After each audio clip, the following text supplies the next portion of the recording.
উপত্যকায় অব্যাহত স্থল অভিযানের মধ্যেই বৃহস্পতিবার গাজা সীমান্তে অবস্থান নেয় ইসরায়েলি ট্যাঙ্কের বহর। দুদিনেই ইসরায়েলি বিমান বাহিনী হামলা চালায় ১৩০টি লক্ষ্যবস্তুতে। সব মিলিয়ে বিরামহীন বোমাবর্ষণে আরও একবার মৃত্যুকূপে পরিণত গোটা উপত্যকা।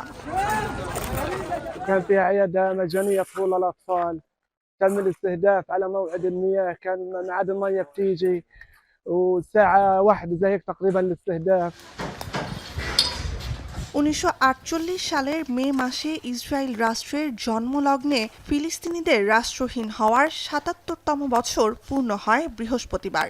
নাকবা নামে পরিচিত ইতিহাসে ফিলিস্তিনিদের বিপর্যয়ের কলঙ্কিত সে দিনটিতে নতুন করে উত্তর থেকে দক্ষিণ পর্যন্ত পুরো গাজায় ইসরায়েলের রক্তক্ষয়ী আগ্রাসনে মৃত্যুর মিছিলে নাম উঠল আরও ১৫০ মানুষের। الشعور الواحد لما بده يشوف حبايبه بيطلعوا كلهم أشلاء من تحت الردم مرميين. يعني أنا بنت عمي اسمها منى، الله إنها أصغر مني بسنة، امبارح لسه كانت معي. জাতিসংঘ নিরাপত্তা পরিষদ বলছে গাজার ৭০% অঞ্চল খালি করার নির্দেশ দিয়েছে ইসরায়েলি বাহিনী, যেখানে পোকামাকড়ের মতো আটকা পড়ে আছে লাখ লাখ ফিলিস্তিনি। উপত্যকার ২১ লাখ বাসিন্দার প্রত্যেকেই দুর্ভিক্ষের ঝুঁকিতে, অনাহারে আছেন প্রতি ৫ জনের একজন। জানুয়ারিতে ইসরায়েল হামাস প্রথম ৪২ দিনের অস্ত্রবিরতি শেষে ২ মার্চ থেকে গাজায় জরুরি ত্রাণসহ সব ধরনের পণ্য প্রবেশ বন্ধ রেখেছে ইসরায়েল। ঘনিষ্ঠতম মিত্র যুক্তরাষ্ট্রের দাবি, গাজার মানবিক পরিস্থিতি স্পর্শ করেছে ওয়াশিংটনকেও।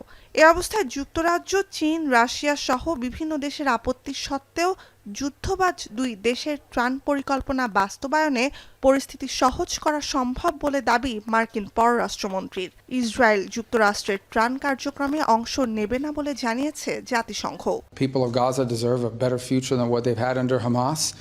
We think that the elimination of Hamas is what achieves peace. We're troubled by the humanitarian situation there. Both the Israelis, with American backing and support, have offered a plan to deliver aid that doesn't get diverted or stolen by Hamas. We participate in aid operations if they are in accordance with our basic principles. As we've stated repeatedly, this particular distribution plan does not accord with our basic principles, including those of impartiality, neutrality, independence, and we will not be participating in this. গাজায় ত্রাণ প্রবেশের অনুমতি দিতে ইসরায়েলকে চাপ দেওয়ার জন্য মার্কিন প্রেসিডেন্ট ডোনাল্ড ট্রাম্পের প্রতি আহ্বান জানিয়েছেন যুক্তরাষ্ট্রে পার্লামেন্টের উচ্চকক্ষ সিনেটের সদস্যরাও। এদিকে নাকবা দিবসে ফিলিস্তিনিদের প্রতি সমর্থনে বিক্ষোভ করেছেন খোদ ইসরায়েলিরাও। তেল আবিব ইউনিভার্সিটিতে জড়ো হয়ে গাজায় ইসরায়েলি আগ্রাসন বন্ধের দাবি জানায় বিভিন্ন বিশ্ববিদ্যালয়ের শিক্ষার্থী, আরব ইসরায়েলি ও অন্যান্য ফিলিস্তিনিপন্থীরা। একই দাবিতে হাজারো মানুষ বিক্ষোভ করেন স্পেনের রাজধানী মাদ্রিদেও। অন্যদিকে নাকবা দিবসে অবরুদ্ধ পশ্চিম তীরেও ফিলিস্তিনি পতাকা আর যানবাহন পুড়িয়ে দেয় ইসরায়েলি দখলদাররা। নুজহাত কামাল, এখন বিশ্ব।